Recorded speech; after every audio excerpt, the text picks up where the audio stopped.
Vamos lá então. Você está na CAF Brasil? Glória a Deus. Lembra de uma coisa, querido? Nós somos uma igreja que gera o quê, querido? Nesse mundo para... Então vamos falar tudo. 1, 2, 3.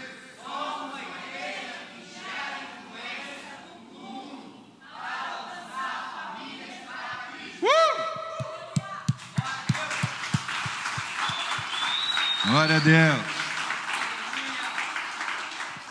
Estou muito feliz porque hoje foi a inauguração da sede, a nova sede internacional da CAF Church Chile, né? A nova sede, né? Depois de alguns anos a igreja está mudando de endereço para um templo maior, mais espaçoso, e muito em breve nós vamos estar lá. Amém? Você está convidadíssimo para estar lá conosco, né? E eu creio que nós vamos viver coisas tremendas lá, e aqui vai ter um reflexo daquilo que Deus estará fazendo naquele lugar, assim como vai estar fazendo aqui na nossa vida. Eu creio, queridos, nas bênçãos de Deus, naquilo que Deus vai derramar sobre as nossas vidas, o chamamento de pessoas ao ministério. Eu creio nisso. Diga comigo, somos crentes do século 21. Amém? Glória a Deus. Nós estamos vivendo realmente um tempo abençoado.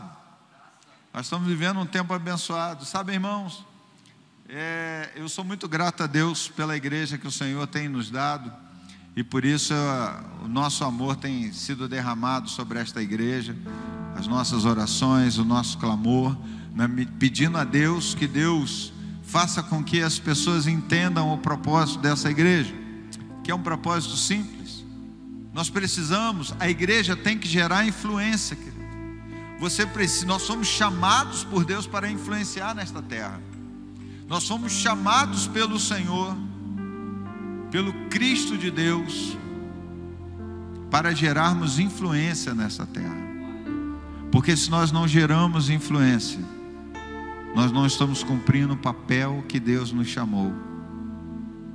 Mas o Senhor quer, através da minha vida e da sua vida, nos levar a exercer ou executar o plano original dele para esta terra. Diga glória a Deus por isso. E a igreja do século 21, ela cresceu, ela expandiu, ela se multiplicou, se modernizou, né? Nós temos vários equipamentos modernos, glória a Deus por isso. Mas tem um detalhe: o seu formato nos leva a identificar alguns problemas. O problema não é ser uma igreja modernizada, com tecnologia, não, isso não é problema. Um dia uma pessoa falou para mim assim: pastor, eu deixei a igreja A, porque a igreja A e a B e a C estão usando máquina de cartão de crédito. Isso me escandalizou. Eu falei: por quê, querido? Você não vê escândalo nenhum em comprar as coisas no seu cartão? Você não vê escândalo nenhum em pagar o teu almoço com o seu cartão? E qual é o escândalo de você entregar a sua oferta, o seu dízimo no cartão? Qual é o escândalo? Até porque hoje em dia, né, 90%, acho que 90% da população, pelo menos na região sul, sudeste e nordeste, não sei se o nordeste tem pelas suas vastas caatingas, né, aquela região lindíssima, se todo mundo lá, como é que está esse percentual, mas na grande maioria as pessoas estão usando cartão de crédito, toda hora a gente recebe um telefonema de banco, então não haveria problema. Querido, não são essas coisas que são o problema. O problema não está aí. Eu quero dar aqui, antes de começar a mensagem, há 3 exemplos de problema. Primeiro exemplo que eu vejo, ou a primeira observação que eu faço dessa igreja, é que a igreja moderna, ela está formatada, não na sua totalidade, diga amém por isso, não na sua totalidade, mas a igreja moderna, ela está formada por crentes mimados. Crentes mimados, é verdade, crentes mimados.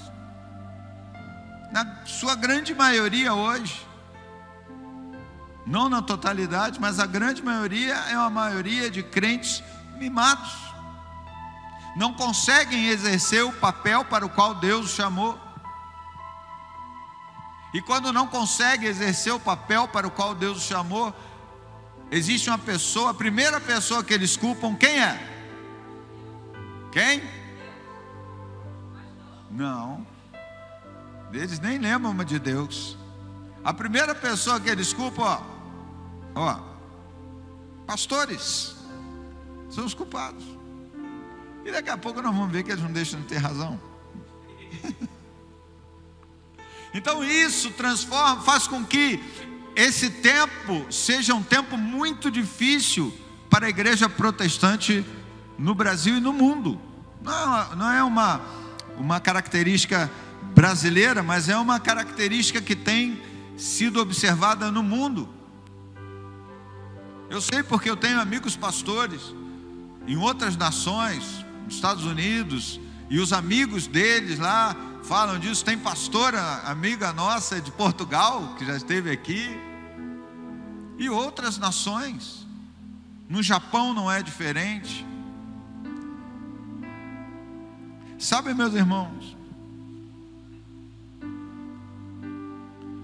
a questão é que a igreja, ela é viva. Amém ou não? A igreja é um organismo vivo. E todo organismo vivo, ele vai crescer e vai se reproduzir. É por isso que neste lugar nós temos buscado, presta atenção aqui, nós temos buscado pregar o evangelho genuíno para que você seja um crente curado, para que você seja uma pessoa, um homem ou uma mulher, um jovem, uma jova, curado, restaurado, cheio do Espírito Santo, e que venha realmente fazer a diferença, gerando influência no mundo. O problema é que as pessoas querem gerar influência aqui dentro. Ou quando as pessoas ficam querendo pregar para a gente, é muito engraçado na internet, as pessoas querendo pregar para a gente. Então assim, a igreja ela vai refletir a cultura do povo aonde ela está constituída. Por isso que aonde há uma igreja CAF, e eu louvo a Deus pela igreja CAF. Amém, cafianos? Amém, cafianas? Eu louvo a Deus, porque diante de algumas situações que a gente vai vivendo, e aí eu comentei com o Mike, que claro, ele é meu pastor, é o nosso pastor, nosso apóstolo, e ele falou: campeão, isso é normal. Somos CAF e vamos viver muita coisa boas e algumas também calúnias, algumas coisas a gente vai passar. E o segundo exemplo que eu quero trazer para nós nessa meditação inicial é que o povo cristão está cheio, diga glória a Deus, de verdade, cheio de verdades. Mas o problema é que são verdades virtuais. Há muita verdade virtual e pouca experiência espiritual. Há pouca experiência literal. Nós não estamos gerando influência, porque na maioria das vezes não estamos vivendo ou vivenciando ou sendo aquilo que Deus nos chamou para ser. E você precisa entender, querido, qual é o seu lugar na família de Cristo. Qual é o seu lugar, qual é o seu papel na igreja do Senhor. Você precisa entender isso. E sabe por que fica esse pinga-pinga, pula-pula de igreja em igreja? Porque as pessoas, primeiro, elas não conseguiram se encontrar. Elas não conseguiram se encontrar. E hoje eu estava ouvindo uma mensagem da profeta Matilde Palomino, lá da Argentina, que agora na conferência eu terei o privilégio de estar traduzindo a conferência. E ela estava falando em algo muito dentro disso aqui. Nós não estamos gerando aquilo que fomos chamados para gerar. E por quê? Porque na verdade, queridos, nós não estamos com os nossos ouvidos apurados para ouvir Deus. Nós estamos muito apurados para ouvir homens, mulheres, qualquer pessoa, independente de como é a vida daquela pessoa, independente se aquela pessoa está tendo uma vida verdadeira com Deus, se sim ou não. Temos uma dificuldade muito grande, as pessoas estão com dificuldades grandiosas nessa área. Então, por isso, essas verdades virtuais e pouquíssima experiência literal, jargões para mostrar que temos algum conhecimento, mas infelizmente, querido, a prática de vida para algumas pessoas cristãs está beirando a zero. Por isso, não gera nenhum tipo de influência, ou quando gera alguma influência, é uma influência negativa. Negativa. Sai daí, meu irmão. Sai daí. Esse pastor está parando o teu ministério. E o pastor sabe que não é ele que está parando o ministério, é Deus que está falando. Não deixa. Não deixa. Poupa a vida dessa pessoa. Poupa a vida desse irmão, porque as pessoas não entendem a consequência, querido, que se coloca uma pessoa aqui em cima, se coloca uma pessoa aqui para pregar. Meu irmão, isso é muito sério. Ah, não está me dando oportunidade?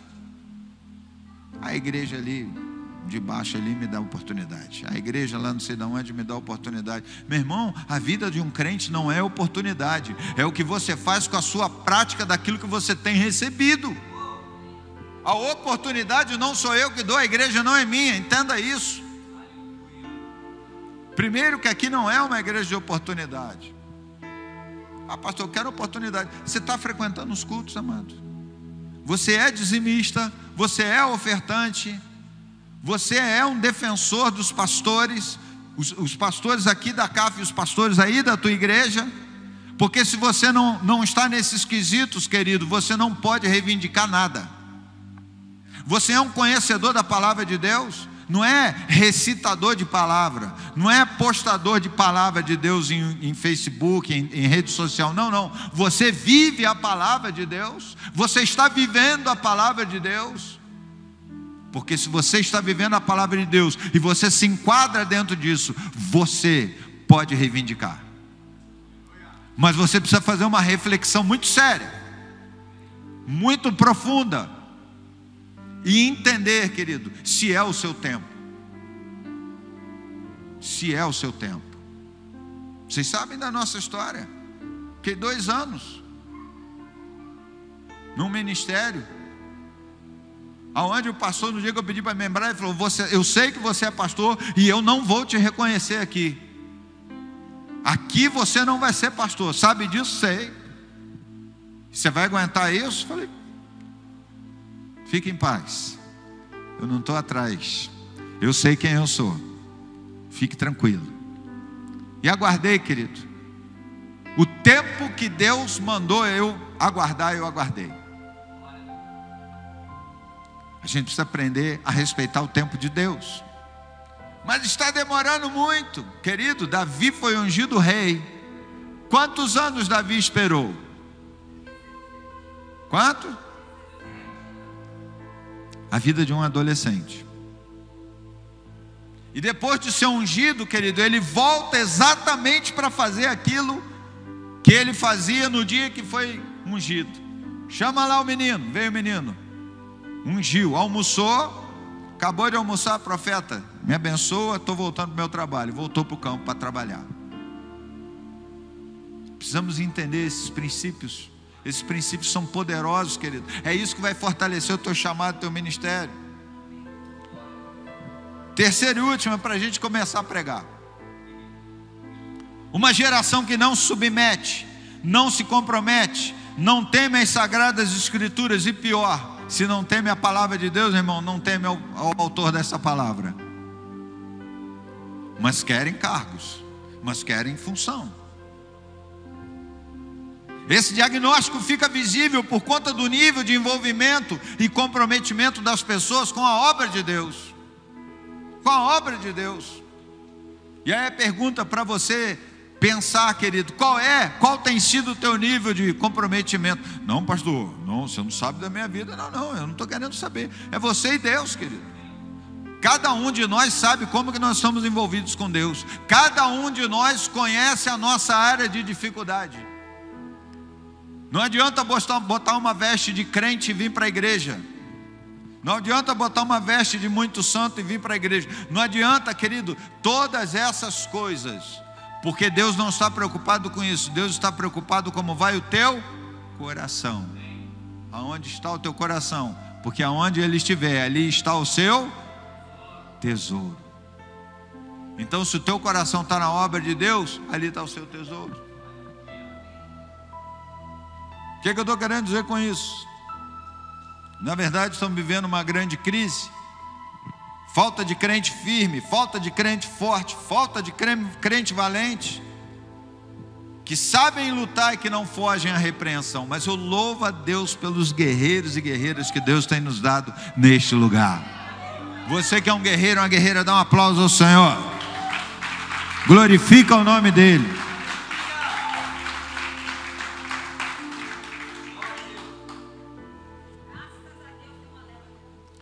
Tem uma turma grande aqui nesse lugar.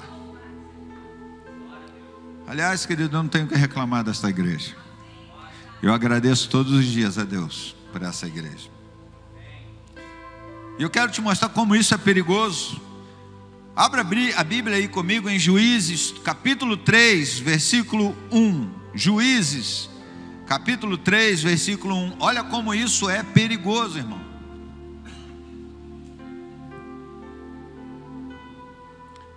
Livro dos Juízes, capítulo 3, versículo 1. Quem achou, diga amém. Diz assim a palavra de Deus, no primeiro versículo de Juízes 3.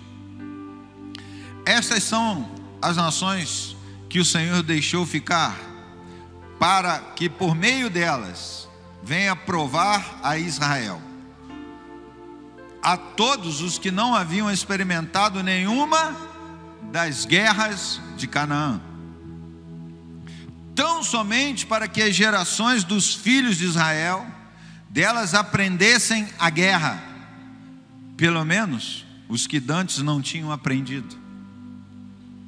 E aí ele fala no versículo 3 das nações que ficaram, e no versículo 4 ele diz: estes, pois, deixou ficar o Senhor. Ele reafirma o que disse no verso 1: deixou ficar o Senhor, a fim de que por eles provar os filhos de Israel, para saber se dariam ouvidos aos mandamentos de quem, querido? Que ele tinha ordenado a seus pais por intermédio de Moisés. Feche os teus olhos. Pai querido, Pai santo, esta é a tua palavra, ora lida, Deus. Ainda vamos ler alguns textos, e a minha oração, meu clamor é que nesta noite, tão somente o Senhor venha manifestar a tua glória, o teu poder e a tua unção sobre as nossas vidas, nos capacitando, Deus, para ministrar aquilo que o Senhor quer ministrar ao coração da tua igreja, derramando no coração da tua igreja um quebrantamento, e no meu também, para que possamos, ó Deus, sermos os servos e as servas que o Senhor quer usar no século 21, Deus. Que apesar de toda a modernidade, falaremos em línguas, profetizaremos, seremos usados em dons de cura, seremos usados, Deus, com a palavra profética, com a palavra de conhecimento, Senhor. Repreenderemos o inimigo, Senhor, e ele sairá daquelas pessoas que ele está tentando oprimir porventura. Nos usará para curar as pessoas, para gerar influência nesta terra, para sermos, ó Deus querido, os influenciadores deste século, para sermos a igreja, Deus, que vai apregoar a volta do Cordeiro de Deus, não mais para ser sacrificado, porque o pecado do mundo foi tirado, e na verdade, Senhor, tu voltará como o leão da tribo de Judá. E te louvamos por todas essas coisas, Espírito Santo. Me ajuda aqui. Eu preciso do Senhor. Fica conosco, Pai querido. Eu oro a Ti, em nome de Jesus. Meu irmão, deixa eu te fazer uma pergunta. Quem é o principal responsável Na maioria das vezes pelo erro dos filhos. Quem? Então você concorda que, na maioria das vezes, o responsável pelo erro dos filhos são os pais? Estão corretos? Na maioria. Não é sempre, não é na maioria. Ou seja, em se tratando de igreja, os líderes espirituais. Muitos dos problemas que a igreja vive hoje, a responsabilidade desses erros, ou dos crentes mimados, ou dos crentes problemáticos, está vindo do púlpito. Pastores, no medo de perder pessoas, não estão pregando a verdade. No medo de perder pessoas, músicos, seja o que for, não estão chamando as pessoas para ter um diálogo franco e aberto e dizer: querido, querida, você não está habilitado para estar no altar. Porque o pastor que faz isso sabe que vai aparecer um bico desse tamanho e a pessoa vai embora. Porque o que não falta é lugar para receber pessoas assim, aonde você não vai ser tratado, aonde você não vai, porque as pessoas, muitos não são preocupados se você vai para a promessa eterna ou não. Estão preocupados em ter um templo lotado, cheio de gente.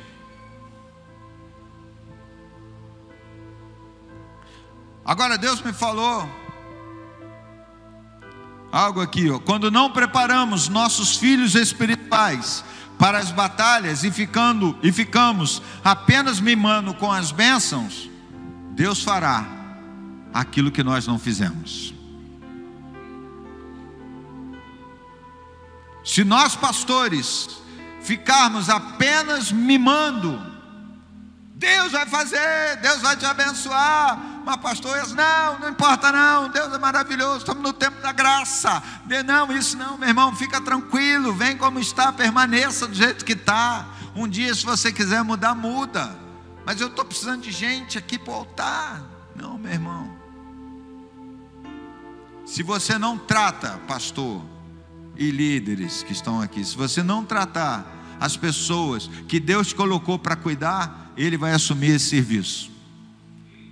Mas sobre a sua vida haverá uma cobrança, certamente, da parte de Deus. Porque a quem muito é dado, muito será cobrado. O problema é que as pessoas querem ser pastor, mas não querem ser cobrado. As pessoas querem ser ministro de louvor, querem estar no altar, mas não querem ser cobrado. Não querem ser cobrado compromisso de horário, compromisso de ensaio. E aqui já fica uma advertência para esse ministério. Meu irmão, entende uma coisa: ensaio de louvor, se é para chegar, que suponhamos que seja 5:30, pastor, para mim não dá. Amém, querido, glória a Deus. Ninguém vai tratar você de cara feia, você vai ser ministrado até um tempo que vai poder. Pastor, meu trabalho, nós vamos orar para Deus abrir uma outra porta e te abençoar, porque Ele é a porta. Ele é a porta. Então fique tranquilo. Sabe, queridos, isso é comprometimento. Porque quando você não honra um líder da igreja, você está desonrando aos seus pastores. Porque os seus pastores colocaram um líder ali. Sabe, queridos, isso é um problema que as igrejas têm vivido. Essa insubordinação. Falei certo? É isso mesmo, essa palavra? A liderança. E se você não obedece àquele que vê? O Senhor usou, muitas das vezes, pode continuar usando nações, tribulações, pessoas que se levantem sobre a sua vida, para que você aprenda a guerrear. Ele não é um Deus tribulador, Ele pode permitir, porque nada acontece na vida de um servo de Deus sem que Ele permita. Pastor, que é isso? Estas são as nações que o Senhor deixou ficar, para que por meio delas provar a Israel, a todos que não haviam experimentado nenhuma das guerras de Canaã.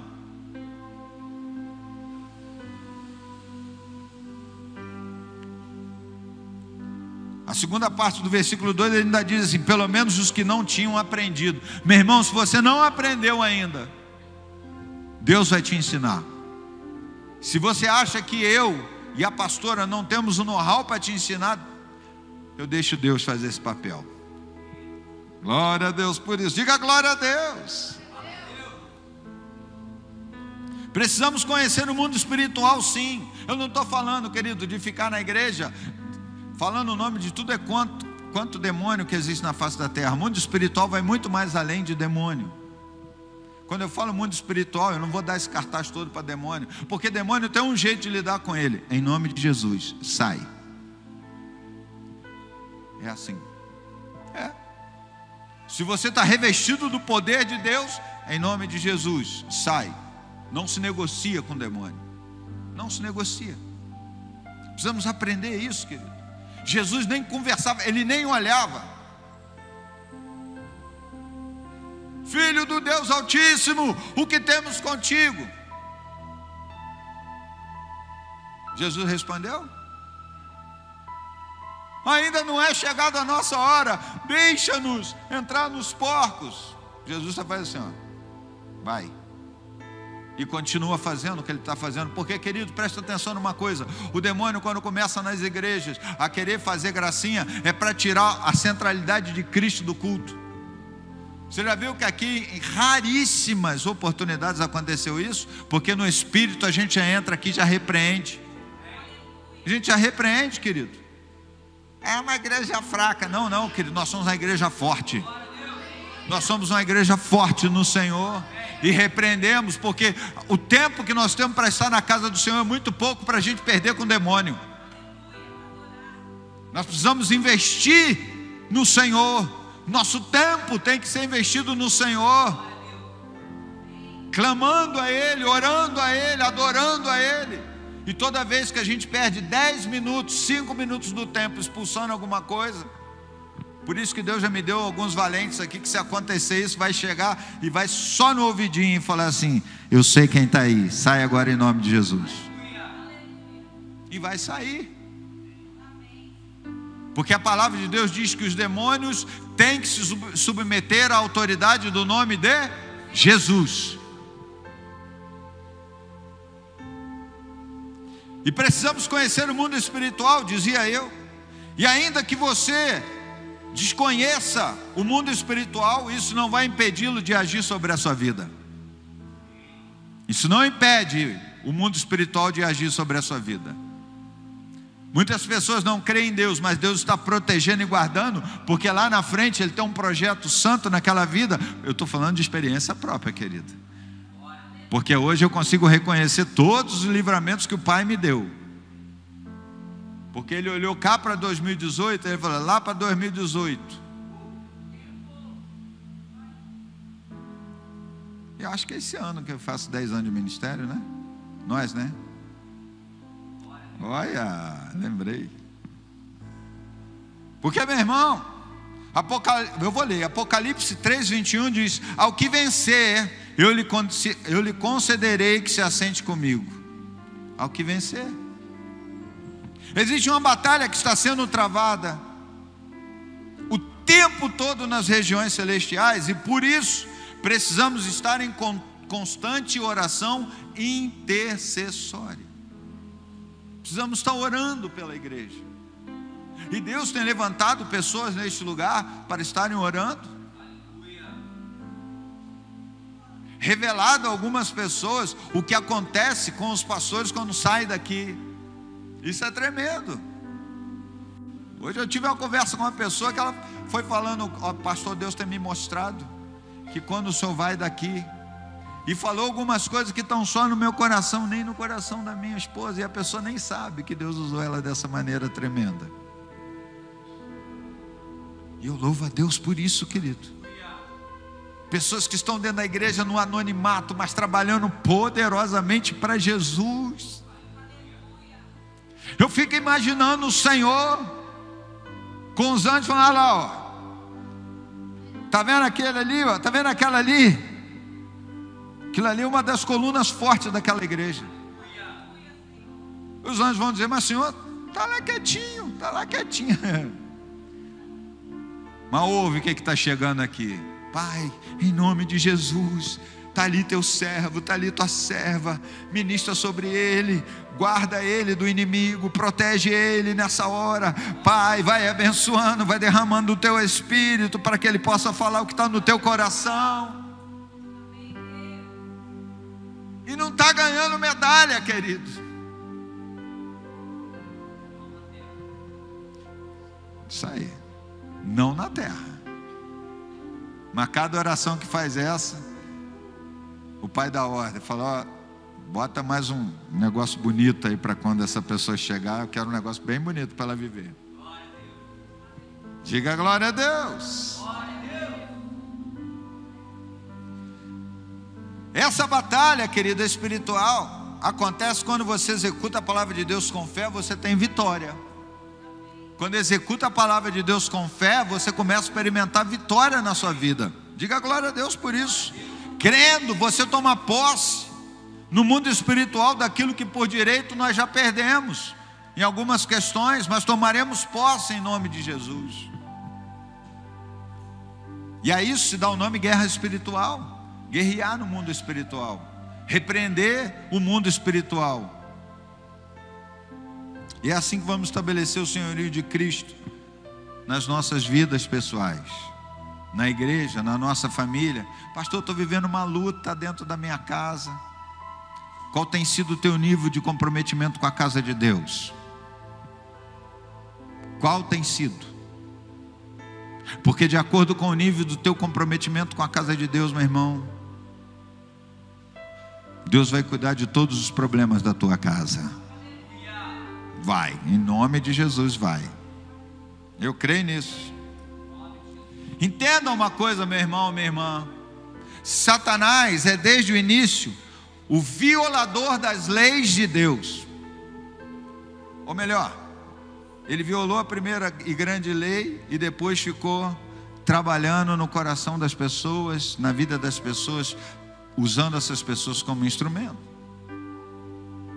E ele tem uma forma de trabalhar que atinge o ser humano desde sempre. Desde sempre.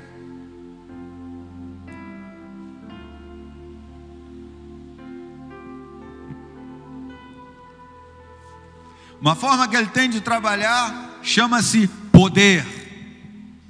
Poder. Ah, como a gente gosta de um poder. É ou não é verdade, irmão?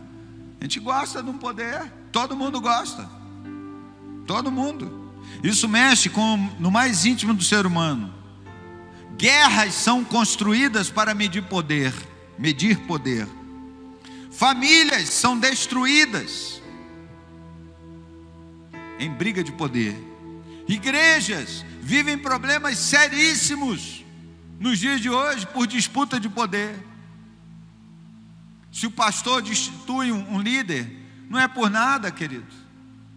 Ó, meu irmão, agora nós vamos botar o irmão fulano de tal. Ó, meu irmão, agora quem vai ficar aí é a irmã fulano de tal.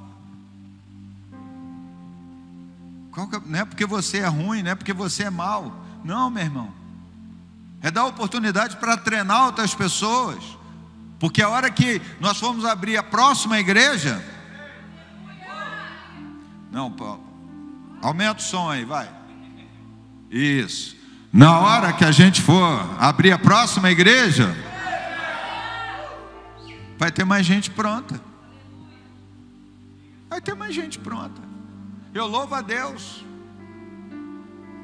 Sabe, meu irmão, como essa menina lá no grupo Alfa. Ah, eu quero trabalhar com os adolescentes. Glória a Deus. Meu irmão, o que você falou no grupo Alfa que você quer fazer, vem falar comigo também. A Duda com as... Meu Deus do céu, a Duda com as crianças. Que bênção de Deus. A Glaucia até sapateou ali no poder agora.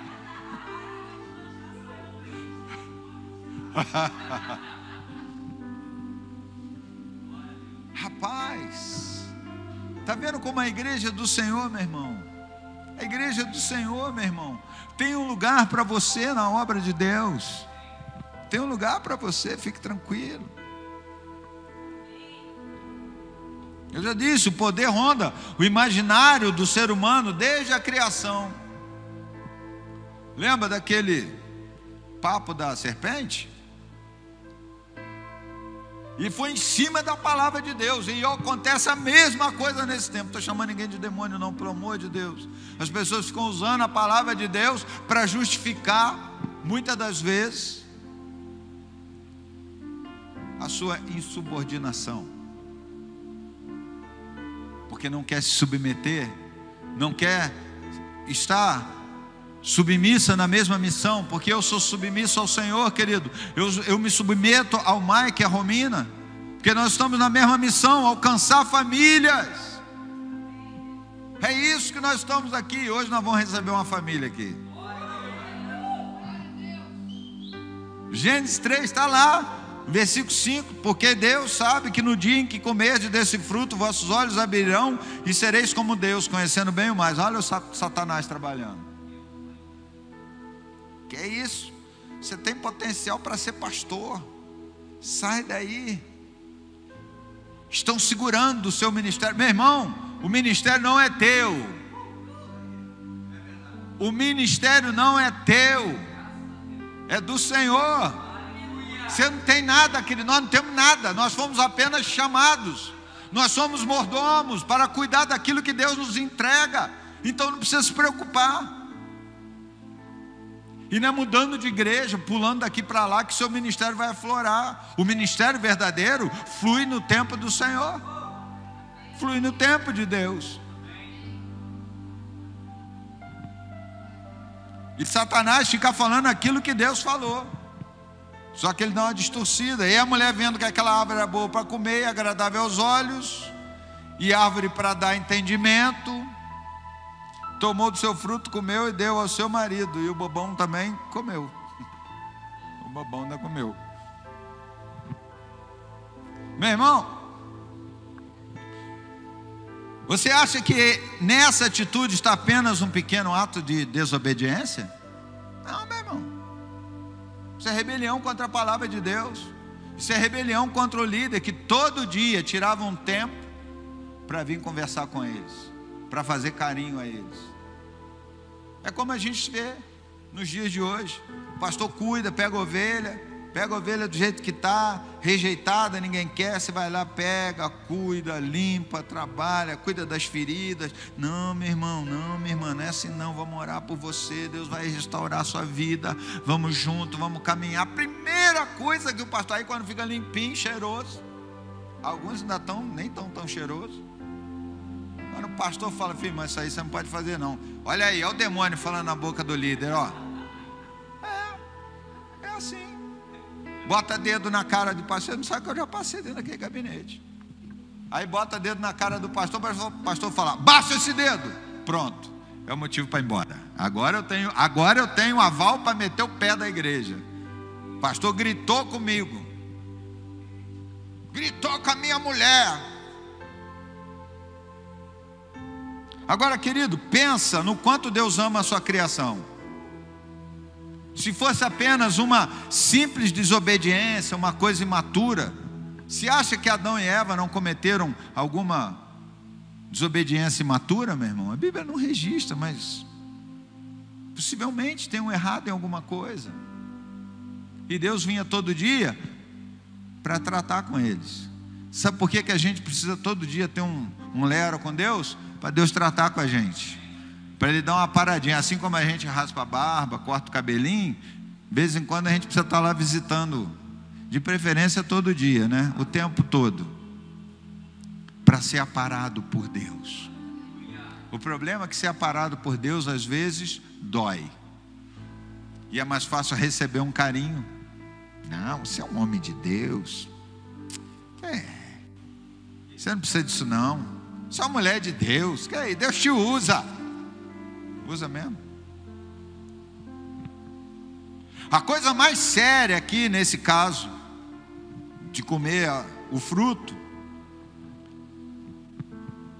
é que as simples letras desse versículo ainda não retratam. A serpente, né? Ficou ali naquele tititi. Mas foi algo tão forte que envolveu a mulher de uma tal maneira que ela quis compartilhar aquilo com o seu companheiro. E o que está intrinsecamente embutido aqui nesses versos é a instauração do desejo da criação de ser igual ao seu Criador. O resumo de tudo isso: vamos comer maçã, fruta, não vamos? O que você acha? E Deus só vendo.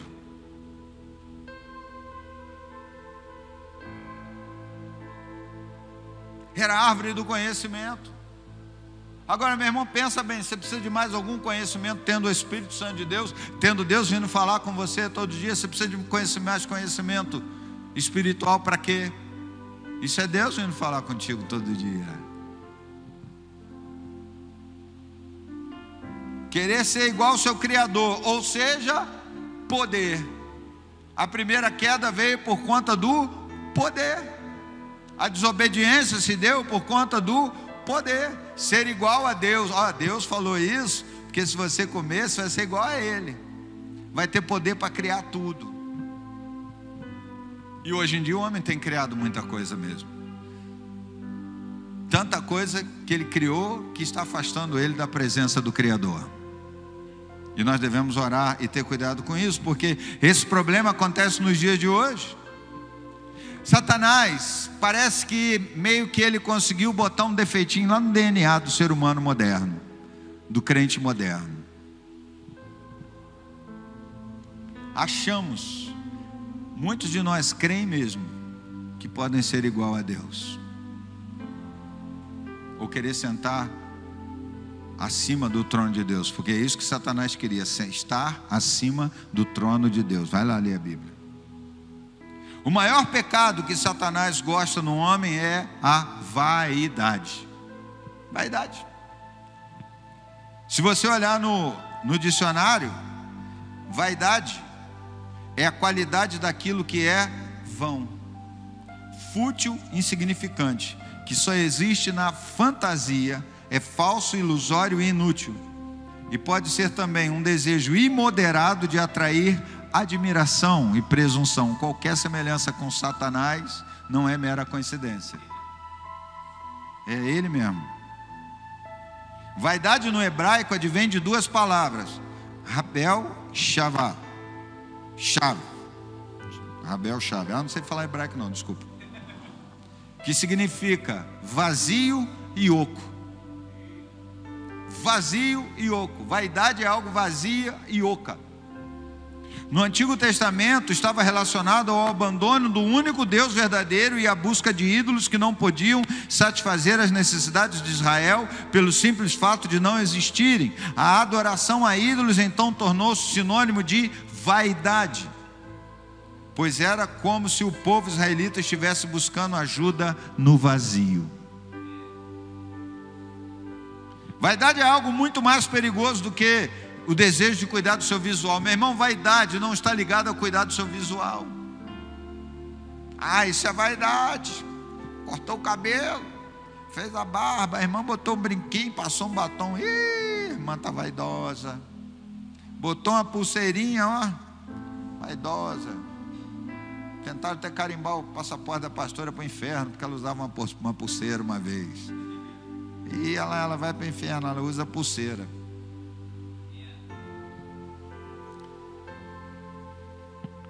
Diga amém, você está entendendo? Eu sei que nessa noite você queria dar muito glória a Deus, mas hoje ficou difícil, né, irmão? Romanos 8:20 diz que porquanto a criação ficou sujeita à vaidade, não por sua vontade, mas por causa daquele que a sujeitou. Hoje a vaidade continua sendo um fraco, ou será que seria o forte dessa geração? Você já viu a quantidade de ministério que tem, querido? Vaidade. Muitos por vaidade. A maioria, não sei se maioria, uma grande quantidade é aberta por rebeldia. Rebeldia. O pastor auxiliar que não se submete ao pastor principal. Aí, como ele já tem algumas pessoas que ele lidera, o que ele faz? Ele mete o pé, abre o ministério e bota todo mundo lá dentro. Aí no primeiro problema ele não tem a experiência do líder para lidar com aquele problema, porque ele não começou um ministério. Eu não estou falando da pessoa que tem um chamado de Deus, orou, jejuou, entendeu, sabe de Deus, sabe, meu irmão, tem confirmações. Eu não estou impedindo ninguém de abrir, quem sou eu? Abra quantos ministérios possam abrir, aqui, ali, acolá. Se você está na direção de Deus, você tem certeza disso? Vai em frente. Agora, se você não tem, meu irmão, minha irmã, fica onde Deus te colocou, fica onde Deus te plantou.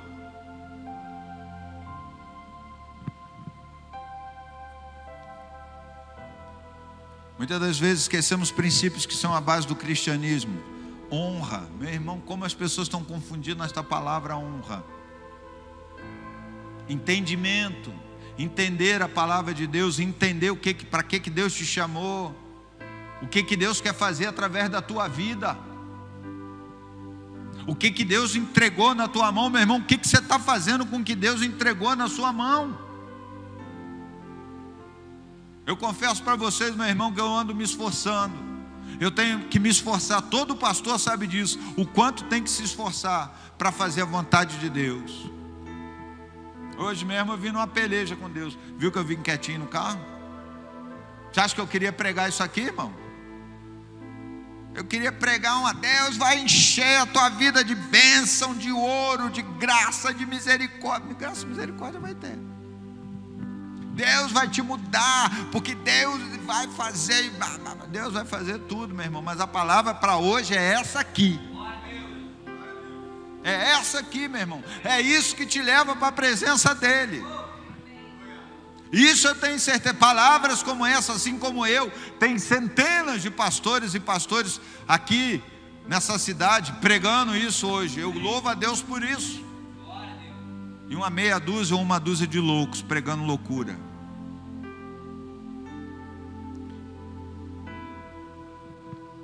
Eu quero encerrar, meu irmão, dizendo que nós somos a geração que precisa deixar um legado de filhos espirituais. Precisamos fazer isso. E também filhos carnais. Precisamos deixar um legado para as gerações muito mais forte do que aquilo que nós recebemos. Precisamos deixar um legado, querido, poderoso para as gerações futuras.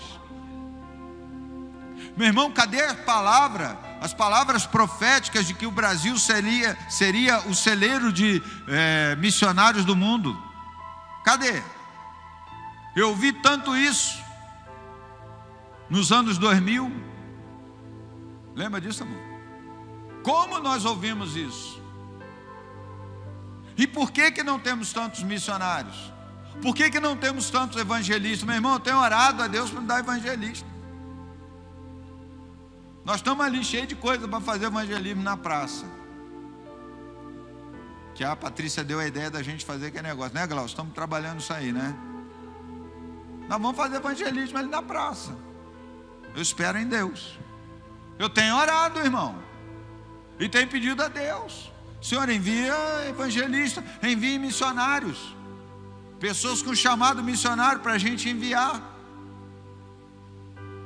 Sabe, meu irmão, a igreja do século 21, os crentes do século 21 querem ficar dentro da igreja, sentado nos bancos, nas cadeiras mega confortáveis, com muito ar-condicionado. Não tem nada contra ar-condicionado, estou doido para botar um aqui. Mas primeiro nós vamos pintar essa fachada aí. Sabe, irmãos, pastor, eu quero ir para missões. Meu irmão, já conheci muita gente, pastora Magda mesmo, esteve aqui conosco, com as mulheres, né? Pastora Magda tinha emprego, abriu mão de tudo para ser missionária. Já falei que também chegou numa cidade, aonde ela chegava, esse é o chamado missionário, onde ela chegava, ela enchia uma igreja, e aí a liderança deslocava ela para outro lugar. O missionário é assim, meu irmão. Você precisa entender o teu chamado. O evangelista é assim, a função dele é ir lá atrás da ovelha e com todo amor e carinho, não é chegar para as pessoas: você vai para o inferno, se você não mudar a sua vida, você vai para o inferno. Mas pastor, eu sou profeta. Não, você tem que ser profeta para quem entende profecia. Você vai falar igual profetizar um animal. O animal não vai entender. Você vai profetizar para uma pessoa que não tem visão espiritual nenhuma, você vai perder seu tempo. Em vez de você vai para o inferno, fala, querido, você vai para o céu. Tem um plano de Deus para te salvar, para alcançar a tua vida, para mudar a tua história, para cuidar de você, para cuidar da tua casa, para tirar você da luta que você está vivendo.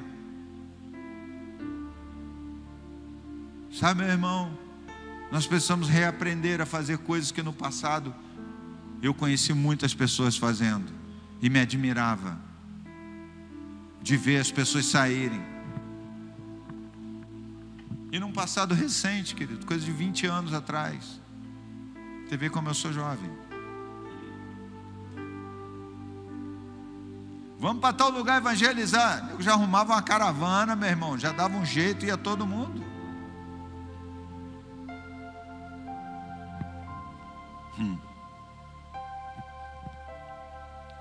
Nós temos a responsabilidade de fazer a diferença, querido. Fomos chamados por Deus para formar uma geração de adoradores excelentes. Tem adorador excelente aí, diga amém. Fortes guerreiros que não temem a batalha, porque sabem quem é o seu Senhor. Eu queria que toda a igreja fechasse os olhos agora. Curva a sua cabeça.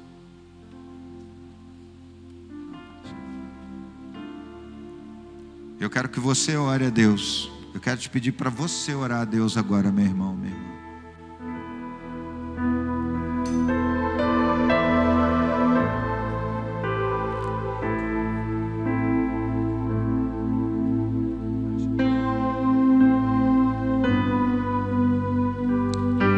Essa é uma noite propícia para você entender o teu chamado.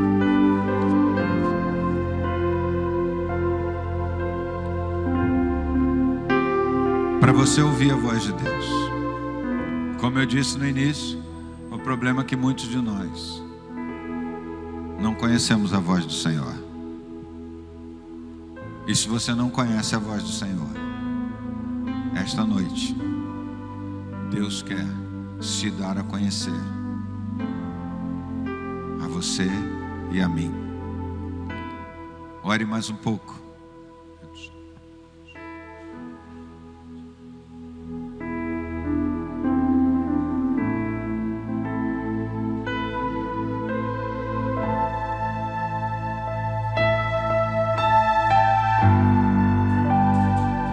Continue orando, querido. Continue orando ao Senhor.